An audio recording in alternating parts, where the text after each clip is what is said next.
suis l'expert du cheminement et tu me donneras le chemin. Je sais comment construire une route, tu me diras où tu veux qu'elle aille. Mon métier, c'est de construire ou de réparer les routes. Toi, c'est de me dire où. Et si je ne sais pas où la mettre, je ne sais pas que faire avec mes capacités de construire une route. Et si tu n'as pas quelqu'un qui sait construire une route, tu n'iras nulle part. Ou tu resteras là où tu es. C'est pour ça que tu viens me voir. Donc c'est une construction qui, à la limite, est très simple. Alors, les deux derniers postes que j'ai sur l'Itaba 7, je suis responsable du premier venu sur mon chemin, mais engagé dans un acte commun avec lui. Aucun de nous sortira tout seul. Et ça me paraît être une proposition très puissante. Je suis d'accord de t'aider. Si tu es d'accord de m'aider à t'aider. Si tu es d'accord que nous faisions ça ensemble.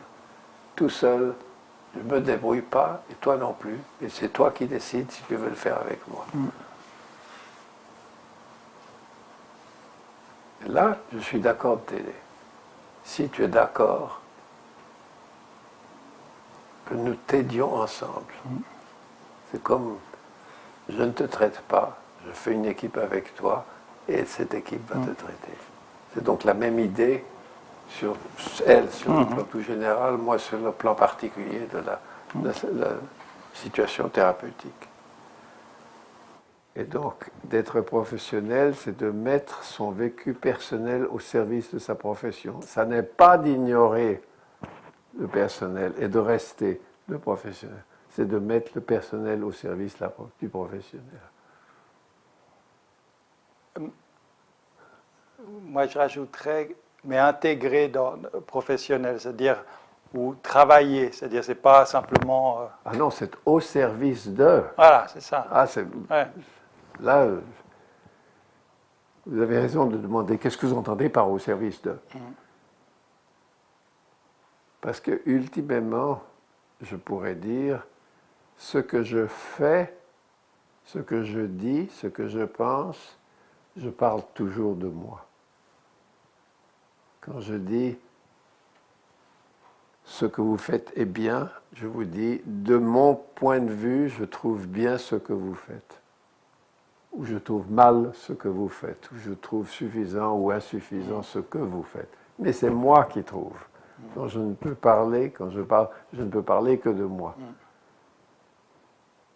Vous faites quelque chose de très joli. Je parle de mon impression de ce que vous faites.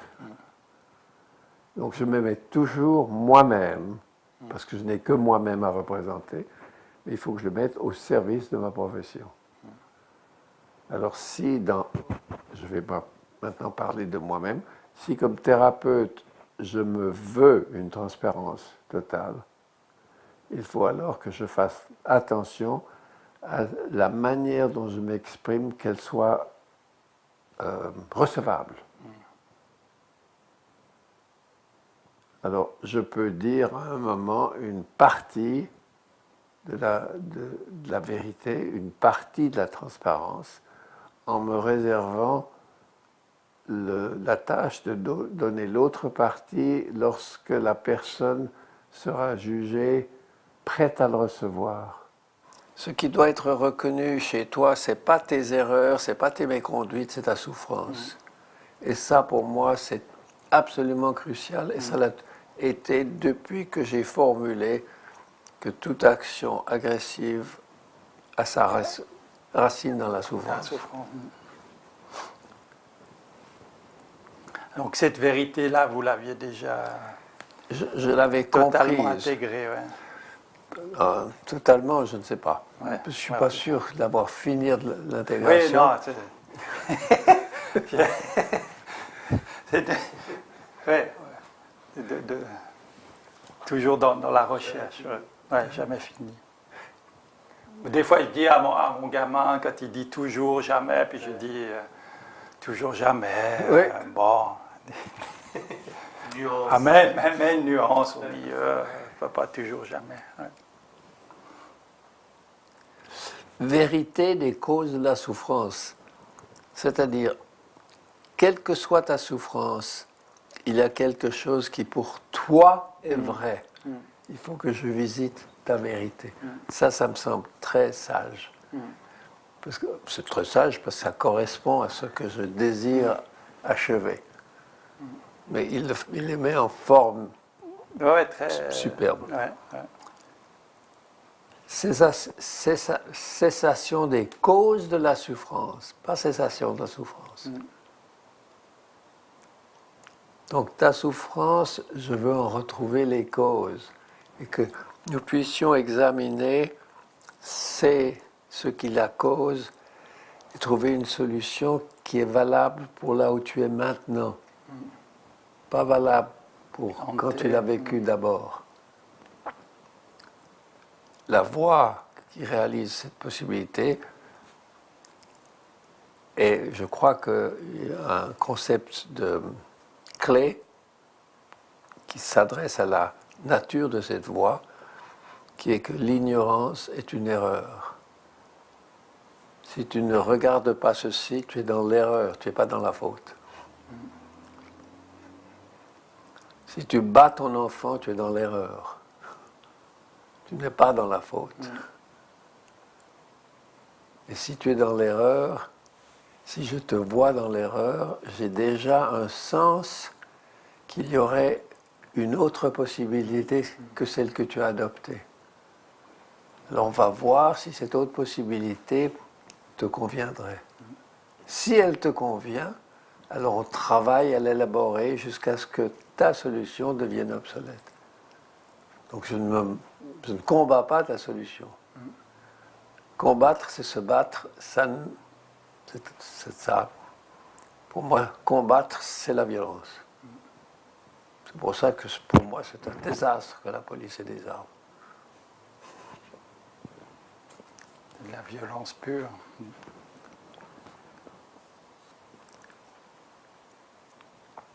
Alors il arrive à cette formule absolument idéale, aimer ne fatigue jamais.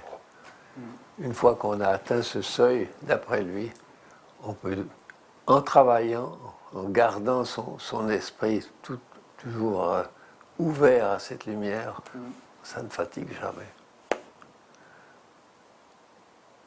Une sorte de rayonnement comme ça et d'énergie et de vision positive de la vie.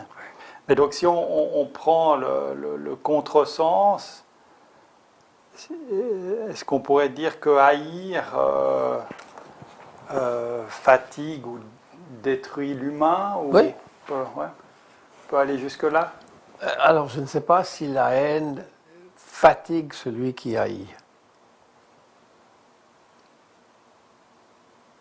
Mais en tout cas son environnement. Mais probablement ça le fatigue dans le sens que celui qui haït n'obtient pas de résultats positifs. Et si pendant une demi-vie vous n'avez pas de résultats positifs, vous devrez devenir fatigué. Donc il est possible qu'indirectement la haine fatigue. Parce qu'il n'y a pas un feedback positif de l'environnement. Les gens viennent à moi en se plaignant de ne pas être aimés. Ma traduction immédiate, c'est pas là où il y a ton problème. Ton problème, c'est que tu n'aimes pas. Donc ne pas être aimé, ça va dans la direction haïr. Ouais. Et si tu aimais, d'être aimé ou pas, te serait indifférent. Parce que tu serais comblé par ton amour. Et puis, effet de champ, si j'entre avec amour, les chances de me faire attaquer diminuent énormément. Pendant la guerre, ma mère, qui était médecin, on lui a demandé d'aller visiter un camp de détenus, comme il y en avait à Genève. Au bout du monde. Oui, c'était au bout du monde. Eh bien, elle était Elle m'a devancé. Oh, j'avais peut-être 10 ans, 12 ans. Oui, 12 ans, 13 ans.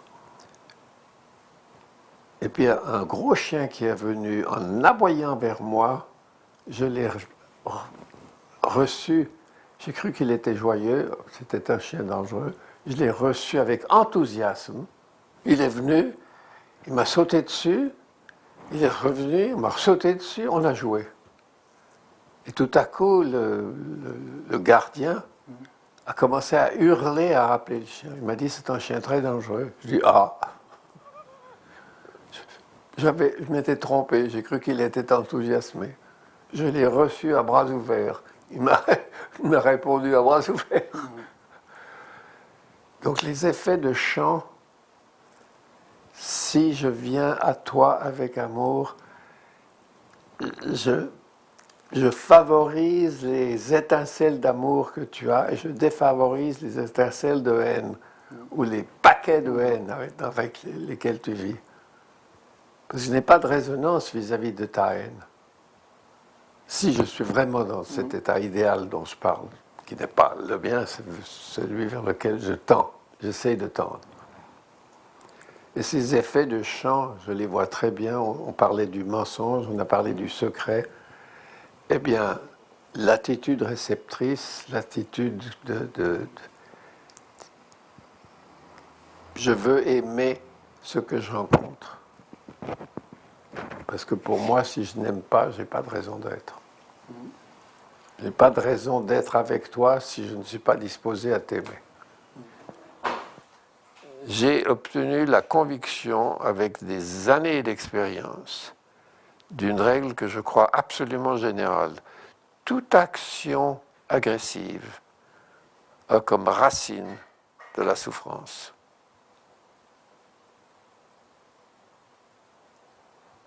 Donc, le gosse dont vous aviez ce papier, le gosse de 23 ans, la quantité de souffrance est énorme. Alors, la personne qui est agressive, je peux sentir sa souffrance. Et au début, quand je commençais à sentir, je disais, vous êtes en souffrance. Il me disait, vous êtes absolument comme les psychiatres. Il veut me faire croire quelque chose qui n'est pas vrai. Ils avaient raison. Parce qu'il ne souffrait pas du tout.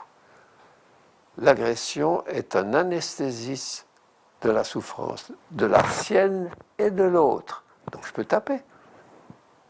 C'est une solution merveilleuse.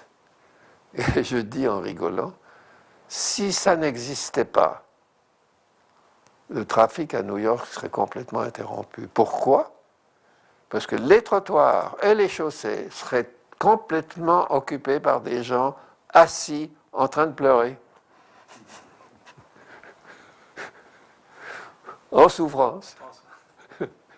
Non, non, il faut qu'ils se mettent debout et qu'ils soient agressifs. Alors le trafic continue.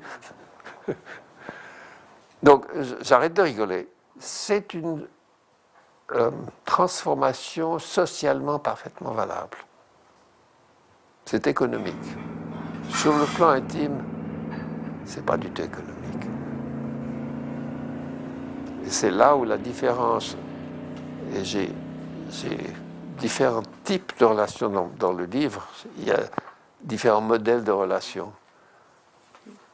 La sociale, l'intime. Voilà. Pourquoi dans les situations les plus difficiles, la bienveillance disparaît ou s'effondre et où tout à coup il y a justement des propos qui ne sont pas bienveillants, des attitudes qui ne sont pas bienveillantes. Ici. Tout à fait. Oui. Ouais. Je trouve ça fascinant, très intéressant. Ouais, c'est ça. Parce que dans la mesure où nous sommes d'accord, et nous le sommes, Ouais. de voir quand pour prendre l'exemple, cours aussi vite que je peux, et puis si l'autre suit ou pas, Ouais. on fait ça tout le temps. Notre exemple est dramatique, mais il n'est pas unique. Ce qui est unique, c'est votre reconnaissance. Je propose de suivre votre exemple, que nous reconnaissons quand nous faillissons à la bienveillance dans nos pensées. Parce que si nous qui faisons attention à ça, nous faillissons 5 fois par heure, 45 fois par heure, les autres qui ne font pas particulièrement attention, comment est-ce qu'on pourrait imaginer qu'ils fassent mieux? Comment est-ce qu'on pourrait les aider à faire mieux? À avoir la bienveillance d'une manière plus générale, comme manière d'illuminer les choses. C'est une lumière que nous jetons sur les événements. La bienveillance. Je dis, par exemple, je suis très convaincu de ça, que la réalité n'existe que après qu'on l'ait définie. Pour Ricard, la bienveillance, le don, l'amour, c'est ce qui compte. Freud, qui pense que les gens sont mauvais, se trompe. C'est une erreur et il le mettrait au pilori.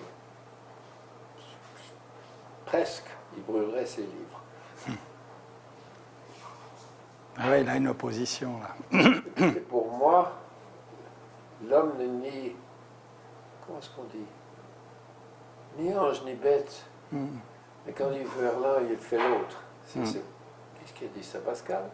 Ça se peut bien, ni ange ni démon. Ni ange ni bête, mais quand il veut faire l'ange, il fait la bête. Quelque chose comme ça.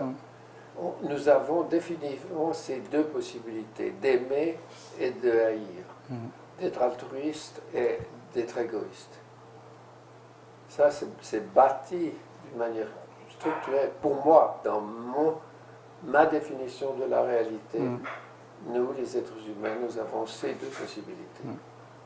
Donc toujours double, hein, toujours, mais avec la capacité, alors, selon vous, de choisir plus l'une ou l'autre, ou d'être toujours acteur, favoriser plus. Et d'apprendre à regarder avec plus d'attention positive l'une, de telle sorte que l'autre soit moins investie, et quand elle est investie, de faire attention à ne pas l'actualiser.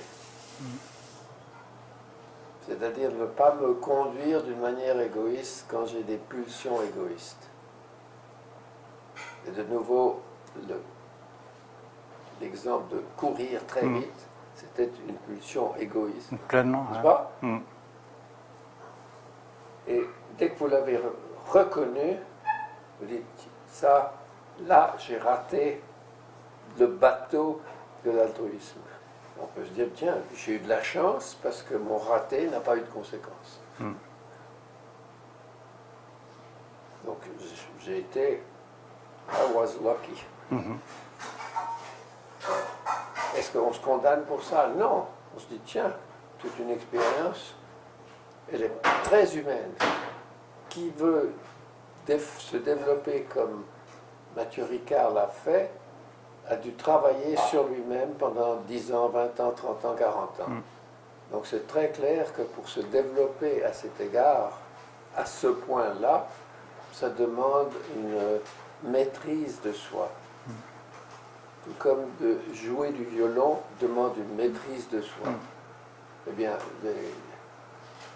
les mains sont les mêmes, mais les habiletés, les capacités de la main et du cerveau se sont développées. Donc pour vous, ça pourrait être, si on prend l'axe de la bienveillance, si on prend ce même exemple, que ça peut se construire, ça peut s'exercer, ça peut se reconnaître, ça peut... Voilà. Oui, exactement. Mais on a bien vu hier que tout à coup on est embarqué, nous ici, même avec entre guillemets de la bonne volonté, mais que tout à coup la non-bienveillance nous rattrape et tout à coup on peut avoir des propos, etc. Mais il faut que ça puisse revenir dans notre esprit, de pouvoir le retravailler pour un peu comme pour le violon, quoi, pour se dire qu'on va l'améliorer de plus en plus. Ces attitudes. Bruno et moi, nous avons un très bon exemple de la malveillance avec laquelle on a considéré le SPMI quand on a commencé à travailler ensemble. Tu te rappelles, on s'est... Hein? Et on s'est rattrapé trop tard. Ils sont pas venus. N'est-ce pas? Et ça a eu des conséquences. Qui existent encore. Oui, je pense. Hein. Ah oui. Oui. Quand j'ai demandé qu'ils me critiquent, parce que j'ai commencé à ressentir ma malveillance, ils n'ont pas répondu. Donc je n'avais pas d'effet, je n'avais pas compensé suffisamment ma malveillance. Mais ce qui veut dire que c'est un travail constant, Alors, déjà entre nous, professionnels, mais on peut s'imaginer les complexités par rapport aux familles dans des souffrances aussi intenses et qui vont chercher aussi nos limites non bienveillantes. oui. Alors il y a une tête de chapitre, une bienveillance qui incite à devenir responsable. Ouais, c'est ça. Ouais. Et ça, pour moi, c'est un message qu'il m'a fallu presque méditer dessus pour en comprendre la valeur, la profondeur. Parce que cette bienveillance, si elle m'incite à devenir responsable, elle m'incite à devenir un répondant. Je réponds à cette situation. Et si je réponds avec bienveillance, je suis en relation bienveillante et dans la relation, on peut permettre le changement. Il y a deux manières de permettre le changement. L'un, c'est la drogue et l'autre, c'est la relation. Et la psychiatrie américaine, elle s'est essentiellement basée sur les drogues. Les psychiatres créent des dépendances aux drogues. Ces dépendances sont acceptables parce que les drogues ont été prescrites pas par le patient, mais par une autorité. Donc vous avez des gens qui sont sur des antidépresseurs, des antipsychotiques pendant des années. Et il est connu que les antipsychotiques, les patients qui ont des antipsychotiques pendant plus que 3 ans, ont de la difficulté à la réinsertion sociale. Parce que bien souvent, ces psychoses s'atténuent avec le temps. Et une réinsertion sociale qui se fait. Mais elle se fait moins facilement s'ils ont été longtemps sous médication. Oui. Donc ça engendre, même si le trouble, entre guillemets, diminue. Mais oui, écoutez, je suis héroïnomane. Quand on me donne d'héroïne, mon trouble diminue. Ouais. Ouais, il n'y a rien de nouveau sous le soleil. Je me sens mieux quand j'ai mon Parce substance. que quand je vais avoir le manque, ouais. Oui. Donc tu me donnes un antidépresseur, je me sens mieux. Merci beaucoup, docteur. Mais dites, vous voulez me renouveler le prescription? Et le docteur dit, bien sûr, vous avez besoin de ça. Alors, est-ce que moi je le condamne? Non, pas du tout, parce que lui peut traiter beaucoup plus de gens que moi. Donc il a une fonction sociale très supérieure à la mienne. Toi, tu as une position privilégiée parce que tu essayes, par définition, comme directeur d'institution, d'être avec les enfants qui entrent dans ton institution, que tu les as invités ou qu'on te demande de les prendre. Tous ceux que tu as accepté d'être dans l'esprit avec eux. Et si j'étends cet avec eux, ça ne peut que inclure leurs parents. Les parents et les gens importants dans leur vie. Parce que le reste, c'est du fabriqué. Si ça n'inclut pas les gens importants dans leur vie, non. C'est une abstraction. Non, c'est de l'assassinat de la famille. Tu en fais des orphelins. Tu les traites comme s'ils étaient orphelins. Donc tu assassines leurs parents. C'est mauvais. Si je pense à des parents qui emploient entre autres de la brutalité, je vais les mettre dans la case des trop engagés. Si j'ai affaire à des parents qui négligent les enfants, je les mets dans la case des gens pas suffisamment engagés. Donc ma tâche, c'est de voir comment je pourrais les engager différemment et moins, et différemment et plus. C'est donc un problème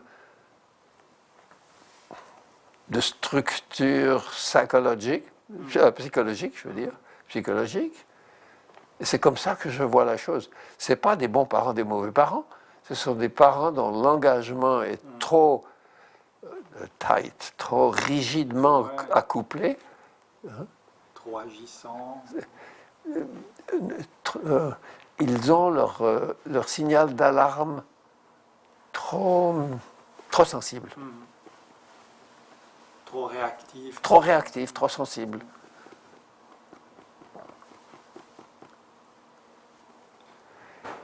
Et alors, ils oublient qu'ils ont quelque chose à enseigner, parce qu'ils croient qu'ils ont été jugés mauvais, alors que je propose que c'est l'enfant qui leur présente avec quelque chose de non résolu. C'est vrai que c'est une immense, déjà juste dans la différenciation de parents violents, parents négligents, en disant c'est pas du tout la même chose, hein, c'est une immense nuance par rapport à la globalité de dire Maltraitement. Maltraitement, Ouais. ce que vous avez dit, mauvais parents. Ouais. Là, si on met déjà que sur ces deux termes des actions qui sont très différenciées, tout à coup on donne un peu plus de chance à ses parents aussi. Mais on se donne plus de chance d'être avec eux. Aussi. Donc on leur donne plus de chance d'être avec. Et on peut finir la phrase comme on veut, avec moi, avec toi, avec tes enfants. Donc de donner une chance d'être avec serait une espèce de formulation.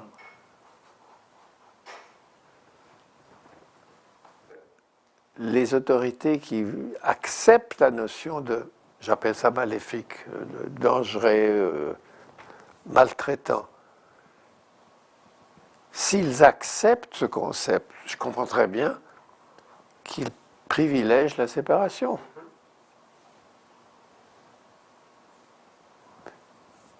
Et si moi je mets la séparation comme une des choses les plus traumatiques, c'est plus traumatique de perdre un parent que de se faire gifler par le parent.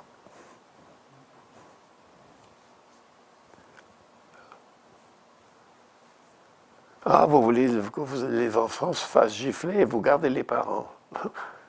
C'est de nouveau mal comprendre ma position.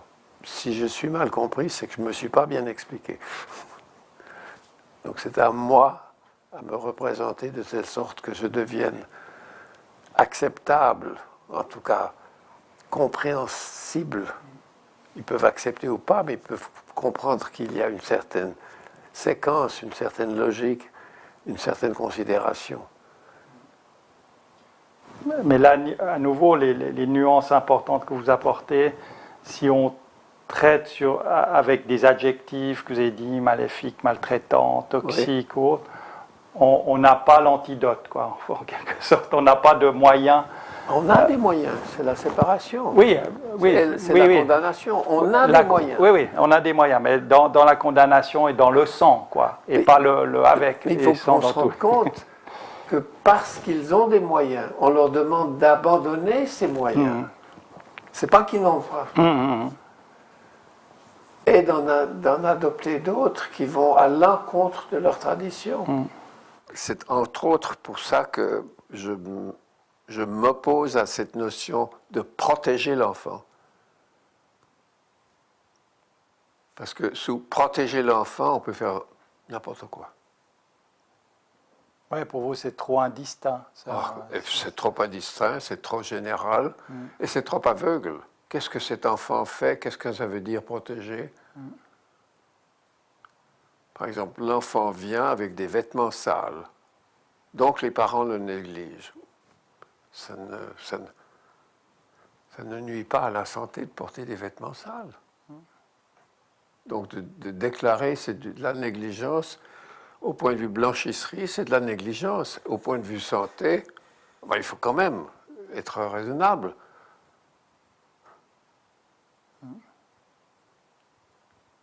L'enfant dit, je n'ai pas eu à déjeuner, j'ai faim, et à 10 heures du matin, Mais il y a beaucoup d'enfants, il faut les pousser pour qu'ils mangent le matin.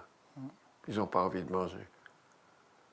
Alors si on ne les encourage pas, ils ne mangent pas, ils ont faim à 10 heures. Bon, il n'y a rien de mauvais, on va te donner à manger à 10 heures. Mais de là, de déclarer tes parents t'ont mal nourri, ils ne t'ont pas nourri, comme si c'était un reproche. Donc, ces parents qui ne nourrissent pas leurs enfants mettent leurs enfants en danger. Oui. What else is new? Donc, le rôle actif de l'enfant est sous-estimé. Parce que l'enfant pourrait dire, je ne veux pas manger le matin, j'ai pas faim le matin, je ne mange pas le matin, est-ce que je pourrais avoir, maintenant il est 10 heures, j'ai faim. Tes parents t'ont pas donné à manger? Non, j'ai pas voulu manger.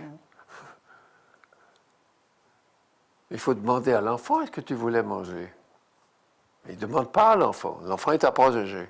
Le rôle de l'enfant est négligé. Donc, si vous connaissez un document officiel qui parle du rôle de l'enfant, vous me l'envoyez. Parce que j'ai un grand casier, il est vide, avec toutes les évidences que le rôle de l'enfant, la protection active, est reconnu comme valeur. Et la protection active, c'est ce que fait l'enfant pour se protéger. Si je vous comprends bien non, mais entre la non-définition qu'il y avait avant, les premières conventions, c'est vers les années 20 et quelques, 29 je crois, premier texte qui redonne le terme d'un enfant sujet de droit. Sujet de droit. Oui, mais pas de devoir. C'est faux. Ça considère l'enfant comme une chose à protéger. Ça a des droits, ça n'a pas de rôle, ça n'a pas de devoir. On ne s'attend pas à ça.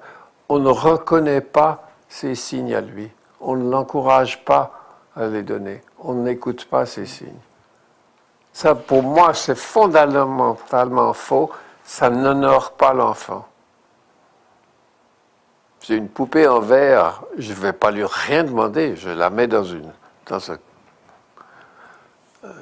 boîte avec du velours autour.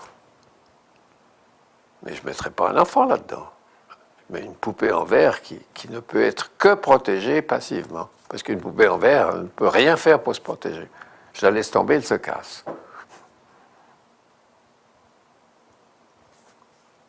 En quoi consiste la protection active? Eh bien, il y a une part qui est décidée, définie par l'enfant, qui est donc de respirer, etc., puis d'informer.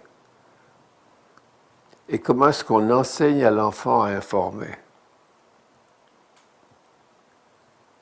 Tu lui souris quand il t'a bien informé. Tu lui montres la joie dans tes yeux quand il t'a bien informé. Donc tu lui enseignes très tôt à t'informer. Mais ils font ça par, comment est-ce qu'on dit, instinct, par réflexe, le réflexe, l'amour maternel.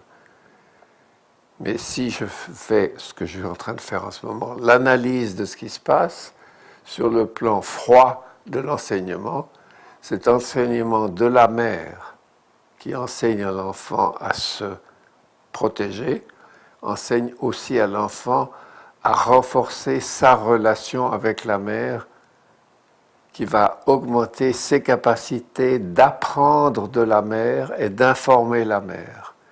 Plus il enseigne la mère, plus il permet à la mère de la protéger passivement. Donc tout ça se développe l'un avec l'autre, l'un en conséquence de l'autre. Et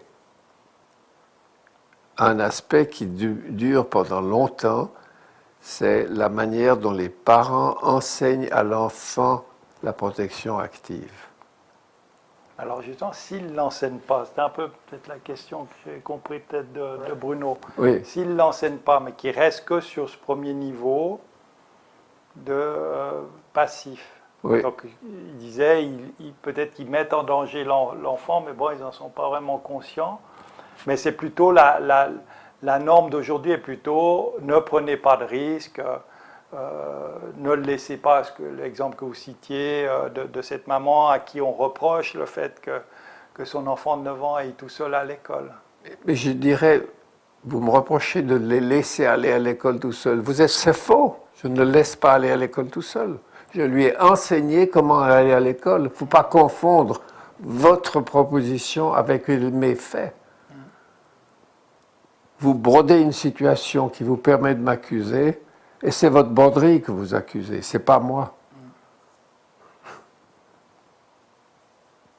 Donc avant de m'accuser, il faut être informé. Et vous parlez à partir de vos fantasmes. Oui, on a oui. déjà dit que c'était beaucoup de si. Hein. Il n'y a même pas que l'accident a été fait, c'est des si. Vous me dites, vous laissez partir votre enfant tout seul. C'est faux. Je ne le laisse pas. C'est faux. Je ne le laisse pas. Nous avons décidé qu'il est prêt et il le fait. Dire que je le laisse est faux. Oui, ce n'est pas un laisser-faire, c'est un Non. apprentissage. C'est le résultat positif d'un apprentissage. Ce n'est pas seulement l'apprentissage. Oui, déjà un résultat. Absolument. Il sait lire.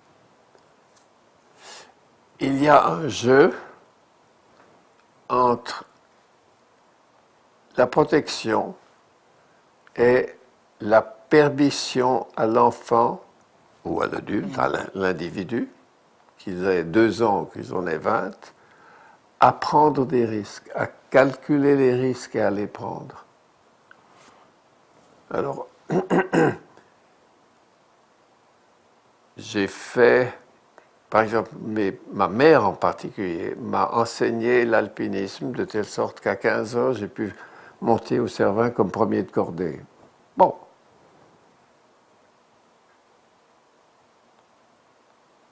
Est-ce qu'elle a pris des risques insensés?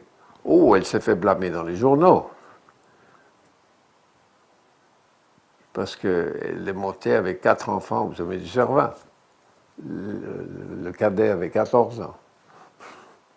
C'est irresponsable pour une femme seule de faire... Elle en a entendu des vertes et des pas mûres. On avait fait des années de montagne avant qu'on fasse ça. Elle nous avait vu faire, elle nous avait enseigné comment faire, elle avait fait ce qu'il fallait faire pour qu'elle puisse avoir confiance en nous. Je me rappelle très bien de l'âge de 6 ans, 7 ans, avec ma sœur aînée, on partait pour la journée. Et on avait des fruits secs et une cruche d'eau. On t'attend pour le souper. On allait dans la montagne. Montagne, c'était pas de la varap, c'était de la promenade. Mais donc une journée seule, autonome et indépendant. À 2, Oui, pas oui. seul. Non, mais seul, Non, sans adulte. non, mais il faut aussi souligner que seul signifie... À 2 enfants. Oui, mais... oui. Qui s'aiment et qui s'entraident. C'est pas... Vous voyez, il faut savoir que les 2 savent, il faut savoir qu'ils s'aiment et s'entraident, il faut savoir qu'ils ont les 2 le sens de la responsabilité, les 2 la connaissance du terrain. Tout ça demande une préparation et une communication, un élevage. Alors on dit, mais vous donnez trop de liberté à vos enfants. Trop veut dire quoi? Une fois que c'est mesuré, on dit, bon, il y a des risques. il se pourrait, par exemple, si un enfant tombe et se casse la jambe, l'autre a deux choix.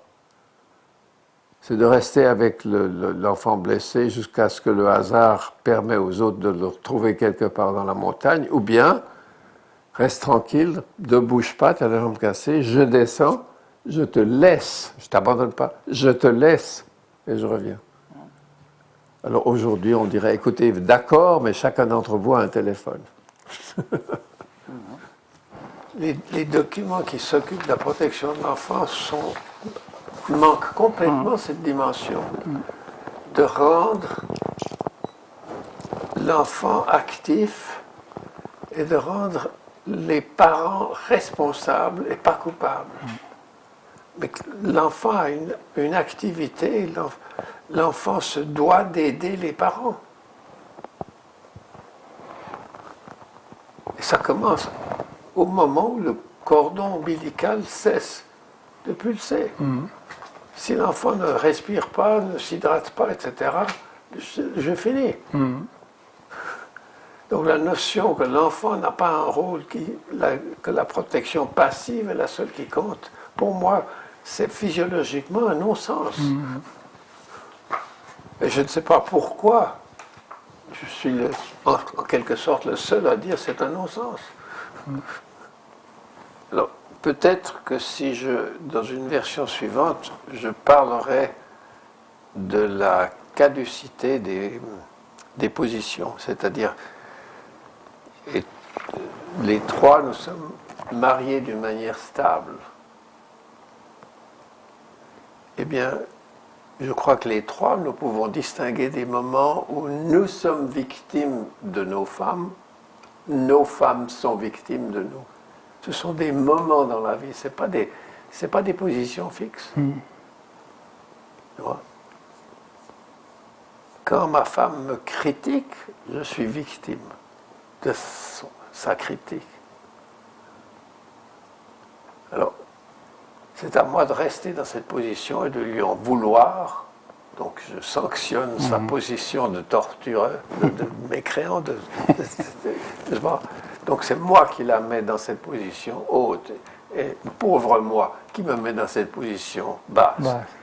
Mais cette position basse me permet de juger à quel point elle est mauvaise. Hein. La femme, elle est mauvaise. Donc je ne vais pas y renoncer facilement à cette position. Et ça, c'est mon expérience de toutes les gens que j'ai traités où la position de victime était devenue importante et très stable. Mais on se fait engueuler quand on propose de pouvoir changer. Parce qu'on leur enlève une arme puissante qui est de juger la mauvaiseté de l'autre. Et d'être supérieur dans ce sens-là, de se mettre dans victime mais ayant du pouvoir. Le pouvoir. Quand on est plutôt à dire la victime est, comme elle est victime, elle est sans pouvoir. Ça, c'est aussi. C'est une réalité que je ne partage pas. C'est ça. Ma question, c'est quelle contribution l'enfant, le tout petit enfant, a à faire et quel travail on peut faire pour se dire qu'on a une contribution à attendre de cet enfant petit, de parents à qui on a retiré la garde pour placer à Piccolo. Alors, les parents à qui on a retiré la garde sont des parents qui se sont fait sévèrement taper sur la tête. Ils viennent avec des contusions cérébrales. Administrées avec foi et force, c'est-à-dire violence. Le retrait de garde, c'est une espèce d'amputation sans anesthésie. C'est vraiment, ça met les parents.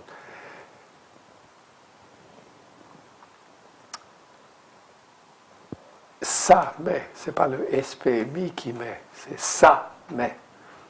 Là, c'est très important. Il faut voir que je ne parle pas du SPMI. Je parle du système qui met. Le SPMI est un instrument dans le système. Et nous qui sommes d'accord de travailler avec le SPMI, nous sommes d'accord de travailler avec cette instrumentation. Donc si on veut blâmer le SPMI, Les premiers à blâmer, c'est nous. ben oui, si tu veux faire ce jeu, fais ce jeu. Mais quand tu as fini de jouer, on va se remettre au boulot.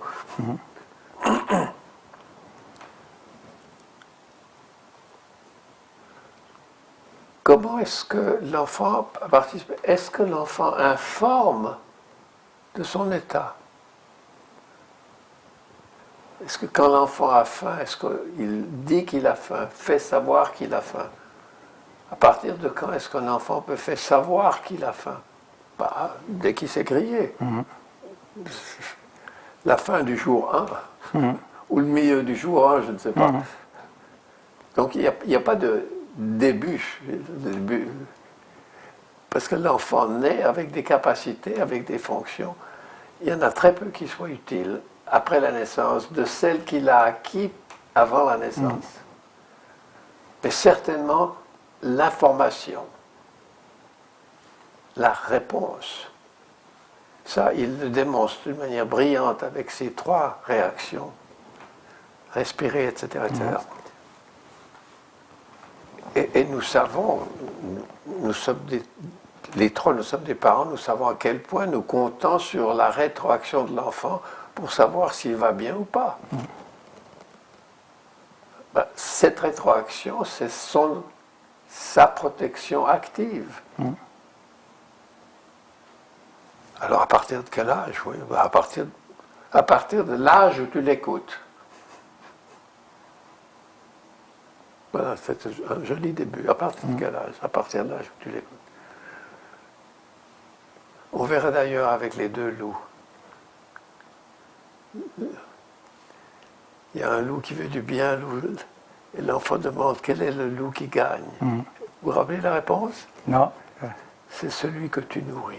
Ah, Si l'enfant est grand, s'il a dépassé les 12 ans, je prends un âge au hasard. Oh, s'il est vieux, tu veux dire. S'il est vieux, il y a beaucoup plus de facilité à avoir un certain accord sur la méthode qu'on va avoir.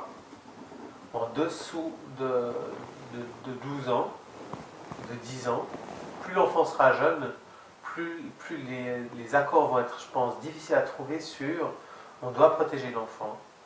Attends, protéger l'enfant n'est pas une mission que j'accepte. Prends soin de l'enfant, oui. Il y a la protection, il y a l'éducation, il y a l'apprivoisement, il y a toutes sortes de choses. Mais protection, pour moi, c'est pas acceptable. C'est pas assez actif pour vous, pas assez de relations où l'autre n'existe pas assez Exactement. fort. Ouais. Protection, c'est Plutôt seulement... une prison, ouais. Protection, je le mets en cage. Non. Protection, bien entendu que je vais le protéger. Je ne suis pas un monstre. Je suis un être humain. Je suis un parent, je suis un adulte. Je vais là parce que les autres m'intéressent. Donc c'est comme si on dirait, il faut que tu sois gentil, il faut que tu le nourrisses. Oui, bien entendu, mais il ne vient pas seulement pour être nourri. Donc la protection est absolument essentielle, comme l'abri quand il pleut, l'enfant ne devrait pas devenir mouillé parce qu'il pleut, il devrait y avoir un toit. Et quand il gèle, il devrait y avoir un chauffage, etc. Donc protection, tu vois à quel point c'est une mission insuffisante, pas impossible, mais grossièrement insuffisante. Mais grossièrement, dans le gros. Ouais. Et si on rajoute les autres éléments qui sont prendre soin de l'enfant, prendre soin de l'éducation, et puis il faut lien faire la avec l'adulte. réparation de l'environnement, c'est-à-dire de la famille, de cet enfant. Et je prends l'enfant en charge parce que j'accepte ou je propose que ma prise en charge va inclure la réconciliation avec les parents. Parce que d'une manière assez brutale et primitive, je dis, les parents sont les seuls dans la République qui sont d'accord de s'occuper de l'enfant sans être payés. Nous, les trois, nous n'accepterons pas ça. D'accord? Ah, Oui? bah oui, c'est Oui? professionnel ou C'est professionnel. égal par parent. Notre intérêt est authentique. Mhm. Je ne discute pas ça. Non, non, bien sûr. Mais le fait est que nous sommes tous payés, d'une manière ou de l'autre, pour faire ce que nous faisons.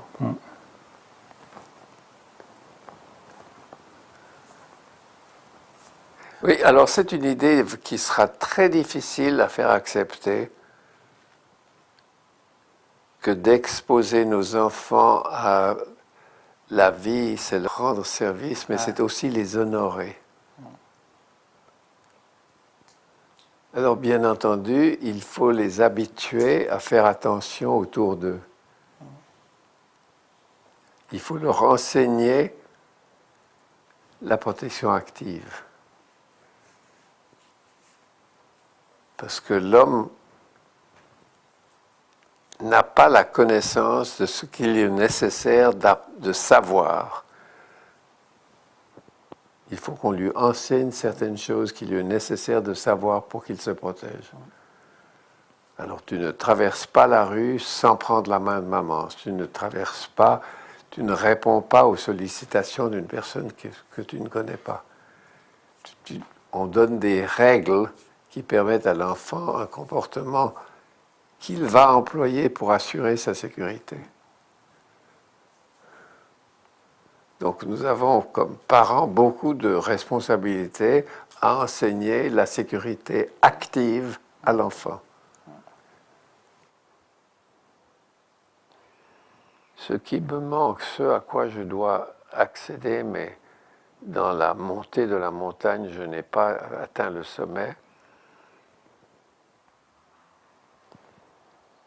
c'est de présenter le rôle de l'enfant de telle sorte que ceux qui n'y ont pas pensé trouvent ça intéressant, nouveau,